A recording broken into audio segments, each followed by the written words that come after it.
Okay, so we are doing properties of exponents.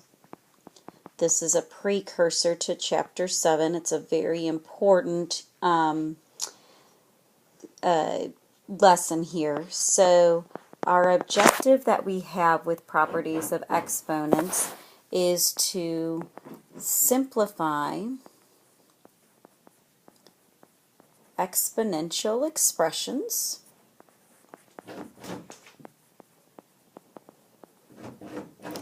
using the properties of exponents. And we can find this information on page 362. This is a precursor to Chapter 7 in your book.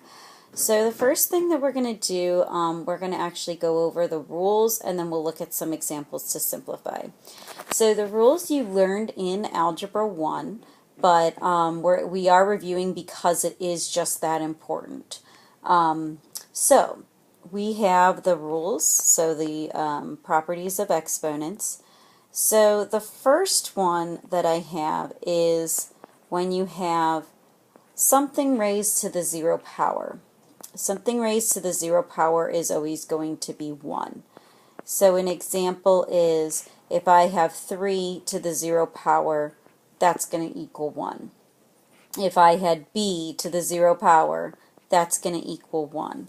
If I had 4x to the 9th, y to the 6th, z to the 7th, all of it raised to the 0 power, that's going to be 1. So anything raised to the 0 power is 1.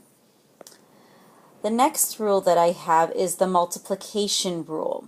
Okay, so if I have a to the m times, that's gross, a to the n, I am actually going to add the exponent. So I'm multiplying the bases together, and if you notice the bases are the same, the bases have to be the same in order to follow this rule.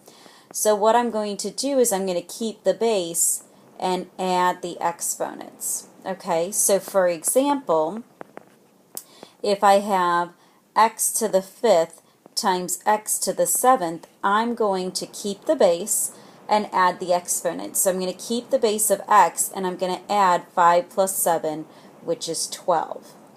Another example that I have is if I have 3 to the 4th times 3, and remember it's always understood that then that would be 3 to the 1st, I'm going to keep the base. The base is 3. Please do not give in to the temptation to do 3 times 3. That is not following the exponent rules. You must keep the base and add the exponents. So I'm going to keep the base of 3 and do 4 plus 1, which is 5. And at that point I can evaluate what 3 to the 5th power is. But it is very, very important that for multiplication you keep the base, because the bases should be the same, and you add the exponents. Another rule is the division rule. So if I have a to the m power over a to the n power, you're actually going to subtract the exponents.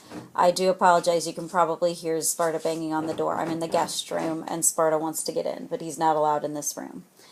So just ignore the banging of the door in the video, because he's just trying to make his way in. So again, back to the division rule. I have a to the m over a to the n, and what I'm going to do is actually subtract the exponents. So you keep the base and subtract the exponents. So for example, if I have x to the 5th over x, I'm going to keep the base. So remember, this is x to the 1st, and I'm going to subtract the exponents. So 5 minus 1 is 4. So that's the answer that I get. In addition to that, just a different example, let's say I have b to the 2nd over b to the 7th. What I'm going to do is I'm going to keep the base and subtract the exponents, but I actually look at where the exponent is bigger. The exponent is bigger in the denominator here. Okay, so because of that, the base is going to stay in the denominator. And I'm going to do 7 minus 2, which is 5. And then because there's nothing left in the numerator, that must be a 1. So that's something very common that a lot of people do. You could technically do 2 minus 7 and then deal with the negative exponent, which we'll look at in a moment. But I recommend wherever the exponent is bigger to keep it there. Okay. Then let's look at if I have a power, a to the m, raised to a power. Anytime you have a power raised to a power, you're going to actually multiply those exponents. So for example, if I have x to the 5th raised to the 4th power, I'm going to keep the base and I'm going to multiply the exponent. So 5 times 4 is 20. Okay? Then let's talk about with a power raised to a power, if I had two things in there, like if I had a times b all raised to the nth power. Well, that n has to multiply to the a's exponent and has to multiply to the b's exponent, which we know is 1 because nothing else is written there. So it's going to be a to the n times 1, which is n, times b raised to the n times 1, which is n. Okay? So, for example, if I have x to the 3rd y, all raised to the 5th power, I have to give the 5 to the x and to the y. So I'm going to have x to the 3 times 5, which is 15, and y to the 1 times 5, which is 5, and that would be my answer. A different one, if I had x to the 7th, y to the 8th, all raised to the 2nd power, again, that 2 has to distribute both to the x to the 7th and y to the 8th. So then I'm going to have x to the 7 times 2, which is 14, and y to the 8 times 2, which is 16, and that would be my answer. I have 2 more to go over. Again, very similar with the distribution is if I had a over b, all raised to the nth power, I can distribute that n to the a and b. So similarly to if there was multiplication that you distribute, even if you have a fraction, you still have to distribute that exponent.